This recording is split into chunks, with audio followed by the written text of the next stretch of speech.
hadis Nabi, dia langsung bisa nilai ini hadis sahih, ini hadis dhaif, ini bukan hadis nih, ini maudhu. Anaknya bingung. Jadi kalau kita rame-rame nyari karomah nggak dapat ya kawan. Banyak orang nyari karomah nggak dapat, ujung-ujungnya majnun. Nah, jangan lupa yang dia cari karomah nggak bakal datang itu karomah kalau dicari. Tapi yang dia mesti cari istiqomah, takwa kepada Allah, jalankan perintah Allah dan perintah Rasulnya, tinggalkan larangan Allah dan larangan Rasulnya. Lila satu saja saya cerita, ada seorang wali, ini oleh-oleh buat kita pada penutupan ini saudara. Ada seorang wali, dia punya muridnya juga ulama. Nah, tapi muridnya bukan murid, anaknya ulama, tapi anaknya belum mencapai tingkat wali ya kawan. Ini ayahnya luar biasa. Ayahnya nggak pernah belajar ilmu hadis. Kalaupun belajar sekedarnya, nggak ahli amat dalam studi hadis. Sementara anaknya ulama hadis, dia pelajari hadis, dia pelajari sanad, matan segala macam. Tapi yang menariknya, sang ayah kalau mendengar ada orang bicara hadis Nabi, dia langsung bisa nilai ini hadis sahih, ini hadis dhaif, ini bukan hadis nih, ini maudhu. Anaknya bingung. Dia tanya, ayah, bagaimana ayah bisa tahu? Kalau 1-2 hadis mungkin karena si ayah pernah baca. Ini setiap dengar hadis. Dan begitu anaknya cek, betul omongan bapaknya. Padahal si anak tahu bapaknya bukan ahli hadis. Tapi kok bapaknya bisa tahu? Dia sendiri untuk menilai hadis, dia mesti korek dulu itu. Dia mesti lihat dulu kitab-kitab yang dia punya, saudara. Nah, si ayah nggak mau buka rahasia. Nggak apa-apa. Itu mungkin kebetulan aja, periksa aja, betul gak? Pokoknya ini hadis dhaif, ini hadis maudhu, selalu begitu ya Pak.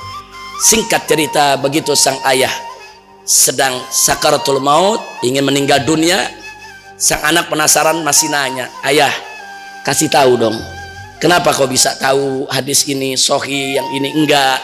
Sang ayah mengatakan kepada si anak, bersihkan hatimu nak, takutlah kepada Allah. Kalau kau takut kepada Allah, bersih kau punya hati, maka Allah akan buka mata hatimu. Kau bisa melihat yang orang lain gak lihat. Nah, kau mau tahu apa yang aku lihat? Kalau aku lihat ada orang menyampaikan suatu hadis, hadis itu sahih, dari mulutnya aku lihat keluar cahaya. Kalau aku lihat cahaya keluar, ini hadis Nabi ini yang diucap. Keluar cahaya, itu hadis sahih, betul dari Nabi. Tapi kalau dari mulutnya aku lihat cahaya, ada cahaya, tapi ada enggak terlalu terang benderang, ini hadis dhaif. Tapi kalau dari mulut yang bicara hadis enggak keluar cahaya sama sekali, itu palsu, bukan hadis. Nabi enggak pernah ucapkan itu. Subhanallah, ini namanya mata batin.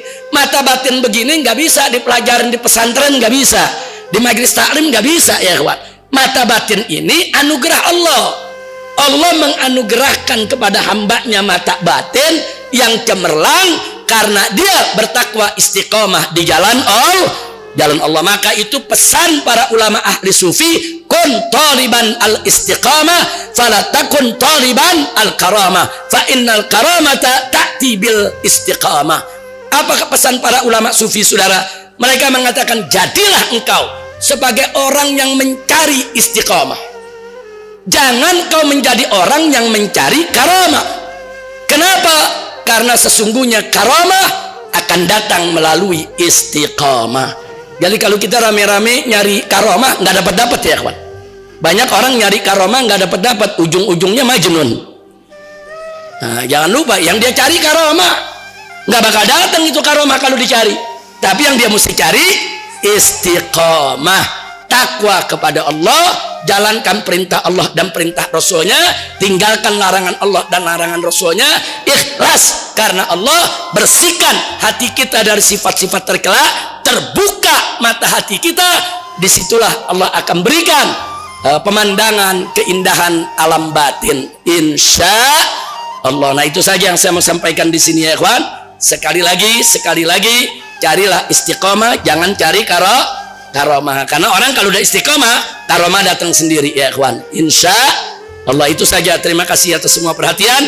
Mudah-mudahan majelis ini diberkahi oleh Allah Subhanahu wa taala.